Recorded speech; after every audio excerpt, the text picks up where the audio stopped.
la agenda de Jorge Ramos con Andrés Manuel. Ha tratado de ser provocador, confrontativo. Es de esa élite periodística y mediática. El presidente de la República ha demostrado cómo este diálogo circular funciona. Jorge Ramos se puede parar en la mañanera, hacer sus planteamientos y el presidente de la República revirarle. Y sobre eso la ciudadanía se hace sus criterios. Yo no diría que vivir sin la figura de Andrés Manuel López Obrador, más bien sin su conducción. Él ha tomado una decisión: cuando acabe su sexenio, va a desaparecer de la vida pública del país. Ahora que Morena vive esta nueva etapa, toca seguir construyendo de aquí al 2024 al proyecto. Quien va a sufrir va a ser más la derecha, porque están obsesionados con la figura de Andrés Manuel López Obrador. Nosotros estaremos extrañándole mucho, pero estaremos siguiendo sus pasos. Viene una coyuntura que no es menor, la sucesión presidencial. Solo va a haber un ganador o ganadora, y eso es muy claro. El compañero Noroña formará parte de la encuesta, sin duda. Él ha levantado la mano, quiere ser presidente de este país. Le doy la bienvenida, la más cordial de las bienvenidas, a la senadora Citlali Hernández, y aparte secretaria general del partido político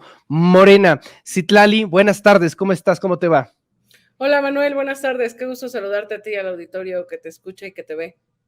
Muchas gracias, querida Citlali, por estar aquí en este espacio informativo. Permíteme iniciar preguntándote cómo viste pues esta interlocución que se dio en la mañana entre el titular del Ejecutivo, Andrés Manuel López Obrador, y el periodista Jorge Ramos, porque pues yo no me explico en qué dictadura se podría permitir esta clase de interlocución. Dudo mucho que en Norcorea se haga algo similar a la mañanera, pero pues al final de cuentas está y se genera un debate en cambio. ¿Qué reflexión hay acerca de ello? Pues mira, conocemos la agenda de Jorge Ramos, conocemos que con Andrés Manuel en este sexenio, en lo que va de este sexenio, ha tratado de ser provocador, confrontativo. Me parece que es de esa élite periodística y mediática de Miami incluso, que están sosteniendo hipótesis o tesis que no se pueden comprobar, como esta lógica de la dictadura y ahora que se está militarizando el país, etcétera. Y bueno, me parece que el presidente de la República ha demostrado cómo este diálogo circular funciona, es decir, un personaje como Jorge Ramos se puede parar en la mañanera, hacer sus planteamientos y el presidente de la República revirarle. Cosa que por ahí veía un tuit, seguramente Jorge Ramos no podrá hacer con Biden, o no podrá, o no pudo, o no hizo con ningún otro mandatario en México. Bueno, pues es ese modelo de democracia que el presidente de la República ha ido construyendo y cimentando, y este diálogo circular en el que afortunadamente tenemos una población, una ciudadanía profundamente politizada y consciente, y que bueno, pues vemos la pregunta, escuchamos la respuesta, y sobre eso la ciudadanía se hace sus criterios, sabiendo quién es quién, digamos, en estas preguntas. Correcto. Citlali, hablemos justamente del presidente Andrés Manuel López Obrador. El día de ayer, el presidente de Morena, Mario Delgado, daba una declaración que yo consideraba bastante interesante, y es que dijo que a partir de 2024 Morena tenía que aprender a vivir sin la figura de Andrés Manuel López Obrador. Esto pues obviamente haciendo referencia a que en el 24 López Obrador deja el poder como presidente de la República y eventualmente pues vendrá un sucesor o una sucesora. Preguntarte qué tan importante consideras esta declaración del presidente de Morena, considerando por supuesto también que eres parte fundamental de esta estructura que va a continuar justamente hasta 2024, y si eso es posible en un lapso de 2 años, que el partido y los militantes y los simpatizantes y todo aquel que haya simpatizado con el gobierno de López Obrador, con el proyecto de Morena o la izquierda mexicana, pueda aprender a vivir sin López Obrador en cuestión de 2 años. ¿Se puede hacer esa transición? Mira, la tenemos que hacer. Yo no diría que vivir sin la figura de Andrés Manuel López Obrador, más bien sin su presencia, sin su conducción, fundamentalmente porque él ha tomado una decisión que yo creo que hay quienes creen que no la va a cumplir. Yo pienso con dolor que sí va a cumplir con esta repetida, pues no diría promesa, sino planteamiento que ha realizado de que cuando acabe su sexenio va a desaparecer de la vida pública del país, va a cerrar sus redes sociales, se va a ir a su rancho, seguramente disfrutar un poco más de lo que no ha podido a su hijo menor. Yo pienso, por un lado, que el legado de Andrés Manuel López Obrador es indiscutible, es decir, cuando hablamos de obradorismo, sí hablamos de una nueva manera de pensar la política, de una nueva manera de hacer gobierno, de una nueva manera de ejercer el poder y de entenderlo incluso para servir.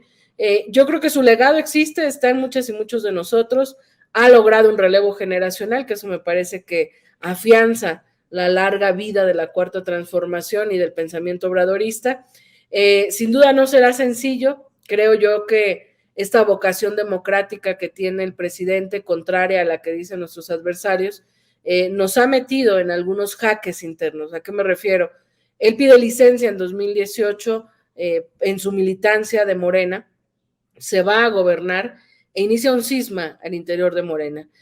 No habíamos experimentado un partido sin su conducción, sin su liderazgo, sin su capacidad de incluirnos a todos, y se da, bueno, prácticamente junto con la pandemia, pues cerca de 2 años y medio pues de impasse, de un momento en el que Morena no estuvo a la altura del momento histórico, no acompañó al presidente, no siguió formando cuadros, prácticamente estuvo ausente y en el conflicto interno.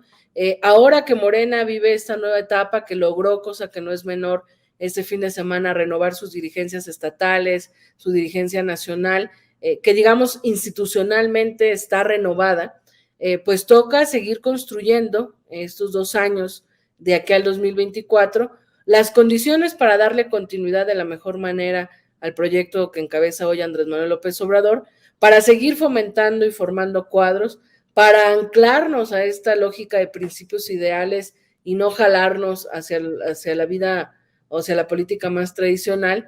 Y yo creo que quien va a sufrir, francamente, pues va a ser más la derecha, porque prácticamente llevan muchos años, pero este sexenio llevan obsesionados con Andrés Manuel López Obrador. Hablan de López Obrador, no hablan de su gobierno, no hablan de sus acciones de gobierno, no hablan del proyecto, no hablan de lo que dice, están obsesionados con la figura de Andrés Manuel López Obrador. Cuando no esté Andrés Manuel López Obrador en la palestra, nosotros estaremos extrañándole mucho, pero estaremos siguiendo sus pasos. La derecha, no sé ahora qué enemigo interno va a agarrar para justificar sus narrativas, porque hoy lo que dicen que Andrés Manuel López Obrador es un dictador que quiere militarizar el país y que está llevando al desastre a México.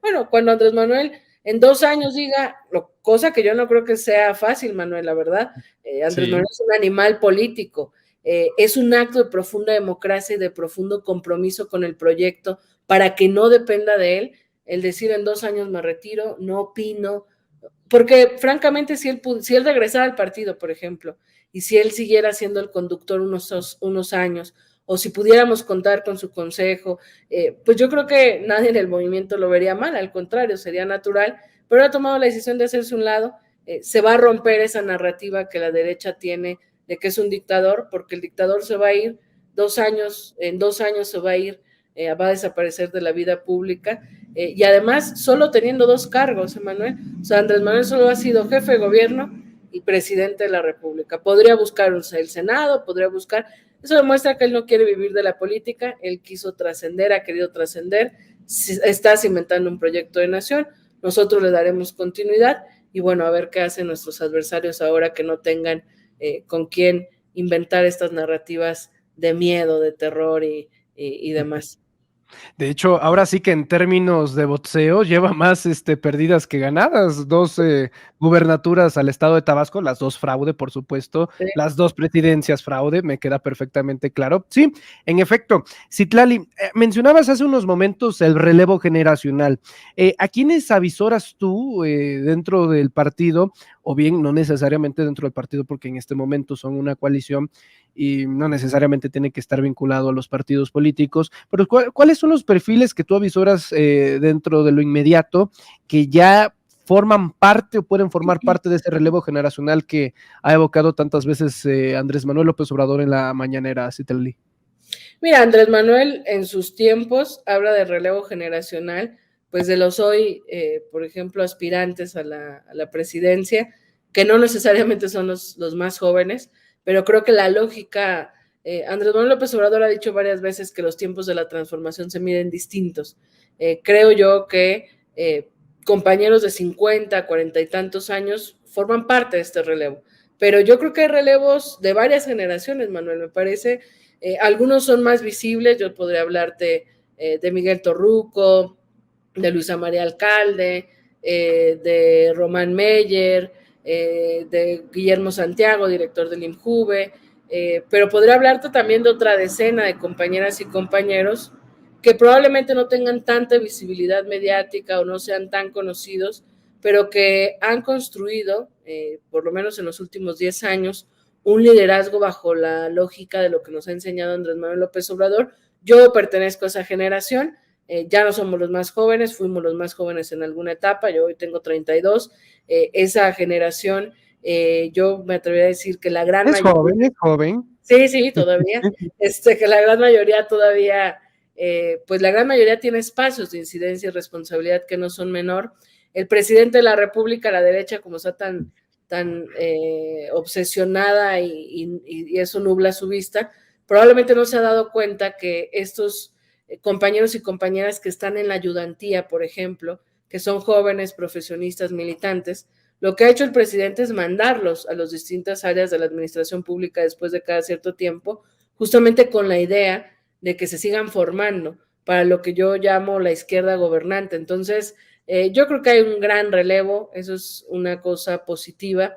Hay un pueblo consciente, hay un legado que Andrés Manuel López Obrador todos los días está dejando y cimentando. Hay relevo generacional por varias generaciones, hay un partido sólido, por supuesto hay errores, hay contradicciones, hay retos, pero yo pienso que es el mejor momento para pensar que la cuarta transformación tiene pues una larga vida y que depende de todas y todos nosotros justo no echarlo a perder. Andrés Manuel López Obrador es un gran conductor, es un gran estratega, no solo es un gran gobernante, sino que además hace política todos los días, sabe que no es suficiente con gobernar, que es importante seguir disputando el poder, y todos los días gobierna y disputa el poder. Por eso la derecha no ha podido con él y nosotras y nosotros tenemos que seguir haciéndolo lo propio hacia adelante, pero yo creo que hay muy buenas condiciones y muy buenos elementos para eso. Citlali, parece ser que la gran batalla en el 23 y en el 24 no es que Morena gane, o sea, ese no parece ser el problema, más bien la verdadera batalla, y creo que hasta los partidos de oposición lo saben perfectamente, parece ser que está dentro de Morena misma. Han sido renovados sus dirigencias hasta 2024, prácticamente alineados junto a la sucesión presidencial. Y esto ha generado, tú lo sabes perfectamente bien, una serie pues de críticas, desde, digamos, lo políticamente correcto hasta lo fulminante. La pregunta es si se va a poder, si van a poder ustedes, esta mancuerna, Mario Delgado, Citlali Hernández, mantener la cohesión después de lo que vimos en el Congreso Nacional de Morena este fin de semana pasado.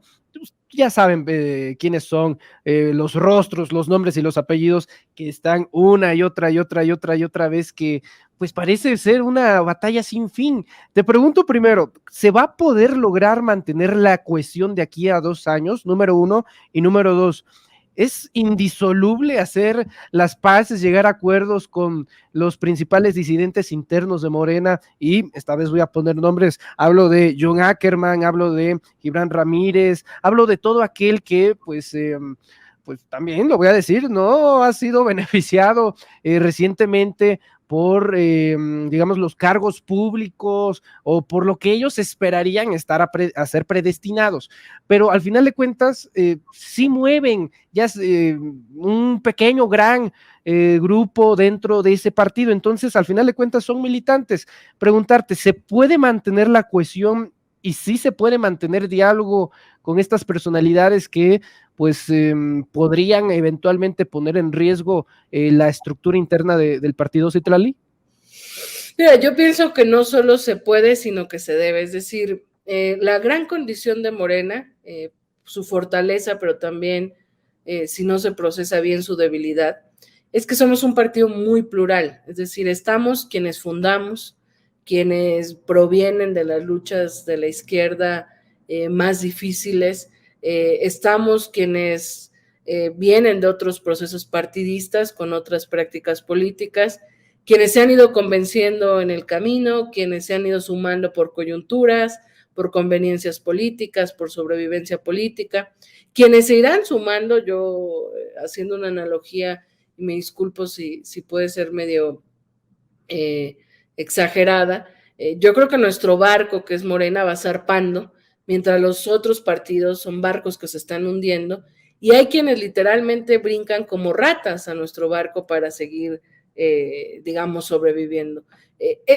Digamos, esa condición de que Morena sigue creciendo, de que Morena es un partido muy abierto, nos tiene, digamos, en retos internos. Yo sostengo que la gran mayoría, una gran mayoría de Morena, es gente buena, gente que quiere cambiar la lógica del poder, que quiere seguir construyendo una nueva cultura política, que forma parte de la revolución de conciencias, y hay una minoría quizás mañosa que quiere replicar lo mismo que ya vivió en otros procesos y que por supuesto no vamos a permitir, fundamentalmente porque pues no queremos acabar como los otros partidos y porque tenemos una misión muy clara. Esa pluralidad me parece que a quienes hoy estamos en la dirigencia, pues nos tiene que preocupar y ocupar en términos de que todos se sientan parte, de que haya tareas para todos iguales, de que haya una inercia de trabajo bajo lo que busca Morena. ¿Qué busca? Informar, concientizar e informar, organizar al pueblo de México, de tal manera que en momentos electorales haya la conciencia, la organización y la información suficiente para acompañar nuestros procesos y llevar a nuestros candidatos a la toma de decisiones, pero que constantemente estemos funcionando con un movimiento que abone a la revolución de las conciencias. Viene una coyuntura que no es menor, la sucesión presidencial, históricamente, no solo en México, sino en América Latina, ha sido uno de los momentos más complejos. Yo pienso que tenemos afortunadamente varios compañeros y compañeras que pueden darle continuidad al proyecto. Coincido contigo, la disputa, por lo menos hasta donde se ve ahora, no es hacia afuera. El procesamiento que demos al interior, la altura de miras que tengan todos nuestros compañeros aspirantes, va a ser fundamental y estratégica. Si hay un proceso de encuesta transparente, donde todas y todos se sientan parte, sientan que las reglas son justas, solo va a haber un ganador o ganadora y eso es muy claro. Tocará que los demás cierren filas, porque hay algo superior que es el proyecto de nación y que es seguir transformando este país. Estamos generando las condiciones para ello. Yo veo madurez política, si no en todos, por lo menos en la gran mayoría de nuestros compañeros que aspiran. En el caso con nombre y apellido que mencionaste de John Ackerman, de Gibran, pues yo espero que ellos reflexionen cuál es su papel político histórico en nuestro movimiento. Es decir, hay críticas legítimas, por supuesto hay militantes que se sienten fuera, que quieren que esto no se descomponga, que algunos pragmatismos no se vuelvan la regla, sino la excepción. Yo eso no lo niego y todos los días hablo y dialogo con compañeros militantes, dirigentes de distintos espacios para tratar de animarlos a que es la organización dentro de Morena la que nos va a permitir seguirle dando otro rumbo y no el pataleo estéril. Yo no sé ahora, lo digo con mucha franqueza, Manuel, cuál sea la agenda de John. Yo lo he dicho públicamente.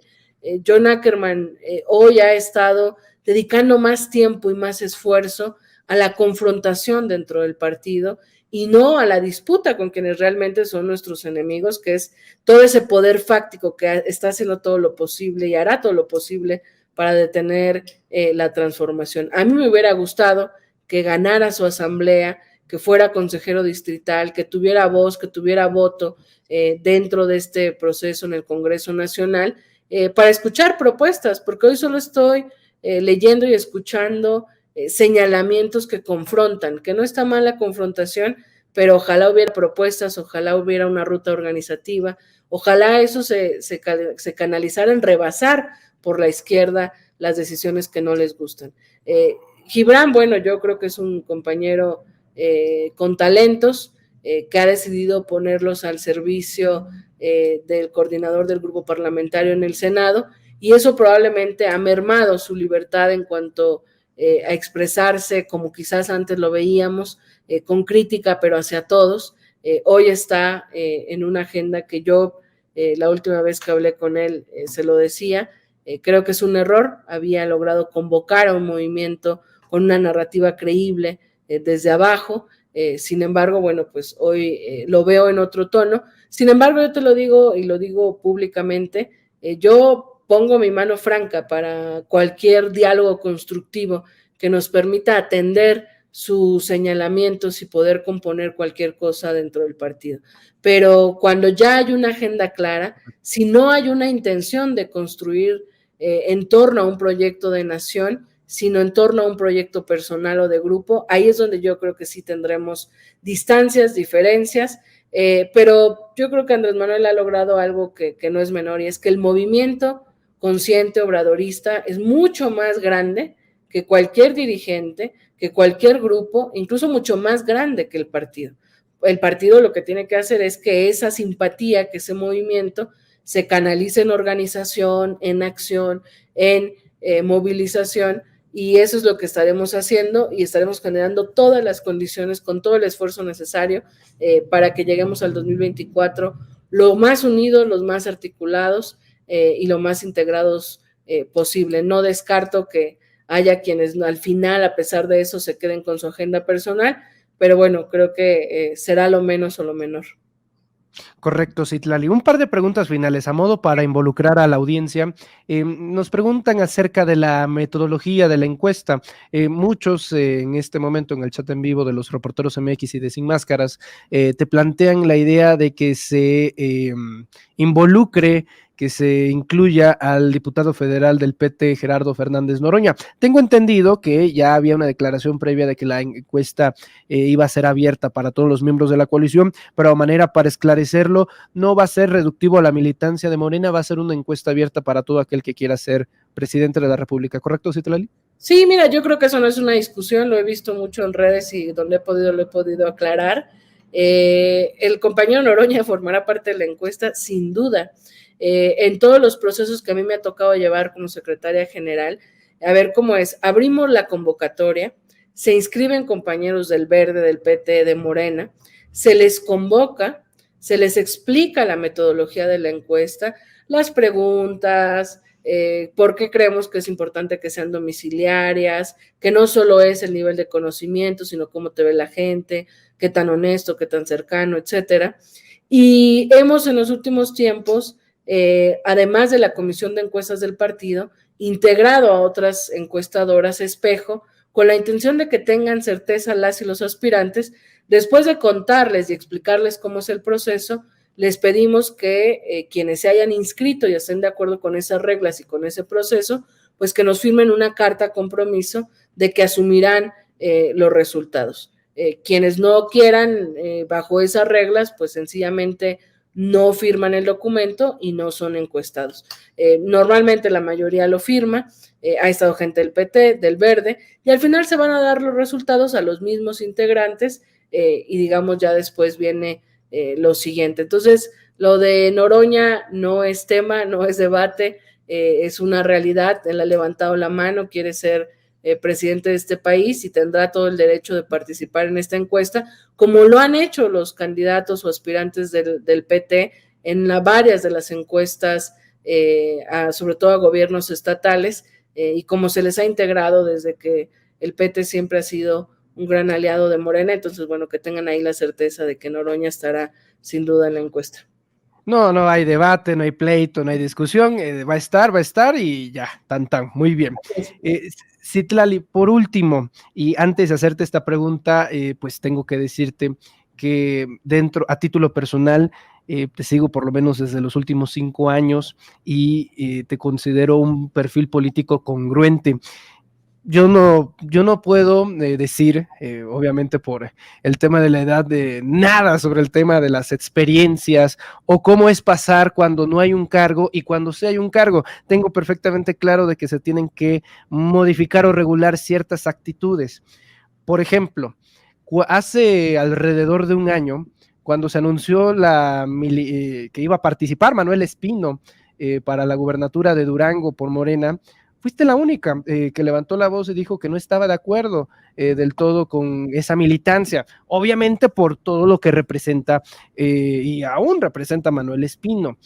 Y digo, y en ese momento dije yo, bueno, es que en las grandes estructuras normalmente hay quien reina es el pragmatismo, todo sea en nombre del pragmatismo para que se conquisten ciertos objetivos políticos y electorales. Te hago la pregunta desde las dos posiciones que tienes, como secretaria general y como senadora de Morena.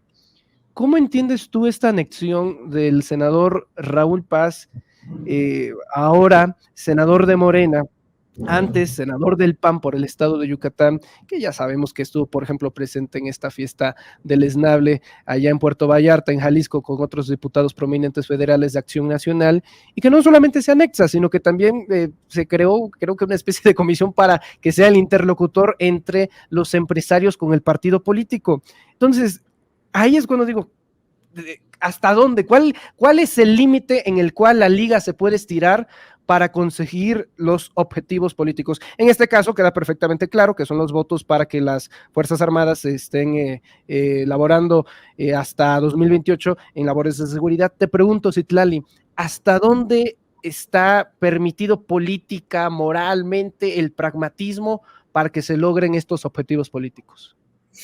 Mira, yo en la experiencia que he tenido, Manuel, creo que la distancia que lamentablemente todavía hay entre el ideal y la realidad a veces no es menor. Y yo creo que el reto es, como diría Machado, cruzar el pantano y no mancharse, que yo creo que es la principal razón por la que muchos admiramos a Andrés Manuel López Obrador. Es decir, Andrés Manuel López Obrador ha construido con algunas decisiones pragmáticas, pero con un límite de principios. Él ha dicho que la política es el equilibrio entre principios y eficacia, porque cuando la izquierda se aleja de los principios, pues por supuesto se corrompe, pero cuando la izquierda se aleja de la eficacia, se vuelve estéril, no transforma y hasta se vuelve reaccionaria. Creo que eso es parte del obradorismo. En mi experiencia es un momento de mucha politización, es un momento donde el pragmatismo debe reducirse, fundamentalmente porque hoy hay un pueblo consciente, porque en el caso de las candidaturas, yo lo he dicho varias veces, a lo mejor es menos conocido una persona con trayectoria más humilde, con honestidad, que no es un político profesional, y más conocido un político tradicional que viene de otro partido. Y yo creo que es un momento donde la gente sabe diferenciar entre el militante que dice, claro, es mi vecino, yo siempre lo he visto caminar, y un viejo político que ahora se viene a Morena. Y ese nivel de conciencia nos permite en este momento poder decidir entre optar, ese es mi punto de vista, que por supuesto no comparten algunos de mis compañeros en la dirigencia, optar por ese militante que no tiene negativos y que tiene más potencial de ser conocido y de construir una campaña, que optar por el viejo político que a lo mejor te mueve gente de manera clientelar, pero que en el nivel de conciencia que hay de la gente termina rechazando. Creo que ese es el momento que vive Morena en su discusión interna, es decir, hay quienes tienen una visión mucho más pragmática, probablemente porque no entienden y no han experimentado otra forma de hacer política, y yo pues nací en Morena y yo creo fervientemente en las nuevas prácticas políticas con esa lógica entre principios y eficacia. Creo que se necesitan poner más límites. Esta decisión del senador Raúl Paz pues fue una decisión que nos enteramos todos a través del tuit del presidente Mario Delgado. Creo que fue una jugada. ¿No les informaron antes? No, probablemente se guardó, digamos, la secrecía para que no se hiciera ruido. Justamente yo estaba con los senadores de Yucatán ahí en el Senado y con la presidenta de Yucatán, por coincidencia estábamos ahí platicando, y bueno, nos enteramos del tuit. Creo que se entiende el contexto, se entiende que estamos en la suma de votos para el tema de la Guardia Nacional. Me parece que hay que generar límites en cuanto, o sea, ¿cuál es la demanda de la militancia? La demanda de la militancia es que hay quienes se entregan, quienes han caminado bajo el sol, quienes han entregado su dinero, su vida, su juventud, y que a veces ni siquiera son tomados en cuenta, y que quienes van llegando a veces se les trata mejor, se les da títulos rimbombantes, etcétera, ¿no? Yo creo que eso es lo que se tiene que ir limitando, esa manera, esa mezcla entre la visión más pragmática de algunos compañeros en la dirigencia y la visión que yo y otros compartimos, pues me parece que hay que buscar un punto medio, porque si no, Morena se va a ir convirtiendo, no mañana ni pasado, pero a mediano plazo, en esta constancia de pragmatismos que te llevan al cinismo y que te llevan del pragmatismo al cinismo, pues a un nivel de irracionalidad donde no alcanzas a ver cuáles son los límites de los principios y de los ideales, esta lógica que llama el presidente del poder por el poder. Creo que es natural también, Manuel, te lo digo con mucha apertura. Yo he dicho varias veces que citando un poco a Gramsci, que lo viejo no termina de morir y lo nuevo no termina de nacer. Y es ahí donde yo le digo a la militancia, pues no nos desanimemos. Evidentemente se ha generado una ruptura con el viejo régimen y esa ruptura a la par está generando la construcción de algo nuevo. No significa que murió y que desapareció el viejo régimen, significa que la ruptura es una posibilidad de construir algo nuevo. Si el viejo régimen va reencontrando resquicios para revivir y nosotros no seguimos combatiéndolo incluso dentro de nuestro movimiento, pues por supuesto el viejo régimen se va a renovar. Pero si el viejo régimen se le van cerrando los resquicios se les va limitando, creo que se irán sumando más personas, insisto, por sobrevivencia política. Está bien, yo siempre digo que se sumen, el tema es que se sumen a nuestra lógica política, a nuestro proyecto político, a nuestra inercia, y no nosotros cambiar de principios, cambiar de ideales y sumarnos a sus prácticas. Yo soy muy optimista y creo que afortunadamente la revolución de las conciencias es tan grande que estas sumas no nos van a mermar para descomponernos. Son sumas que a veces nos incomodan, nos generan un trago amargo, pero yo creo en la fuerza militante de la gente consciente, y eso es lo que tenemos que provocar, y por lo menos lo que yo he hecho y he querido o quiero seguir haciendo desde la Secretaría General, para que llegue un momento en el que la correlación de fuerzas sea mayor y los que se van sumando no les quede de otra, que yo he visto también gente que se va sumando y que va como a tientas y trata de entender cómo es Morena y trata de cambiar sus prácticas, ¿no? Entonces, bueno, pues vamos a ver qué va pasando en este tema y en otras sumas que seguramente se irán dando a futuro. Tic-tac, es cuestión de tiempo. Senadora Citlali Hernández y también secretaria general del Partido Morena, le agradezco mucho su tiempo, también su presencia aquí en los Reporteros MX, en Sin Máscaras. Hay que seguirla en redes sociales para estar atentos de todas las actualizaciones y las coberturas en torno al partido y, por supuesto, en torno también a las próximas elecciones en el Estado de México y en Coahuila. ¿En dónde la podemos seguir en redes sociales, senadora? Pues Citla HM en Twitter, Citlali Hernández Mora en Facebook, y como yo era fotógrafa y no he cambiado mi arroba, Citla Foto en Instagram. Híjole, perfecto. Sí, estoy enterado de ese hermoso pasado, porque la fotografía es también periodismo. Senadora, le envío un fuerte abrazo, muchas gracias, Citlali, por estar aquí con nosotros, un abrazo afectuoso y estamos en contacto, ojalá no sea la última vez y nos vemos más veces. Que así sea, Manuel, muchas gracias y saludos a todas y a todos. Citlali Hernández hablando con nosotros sin máscaras, continuamos.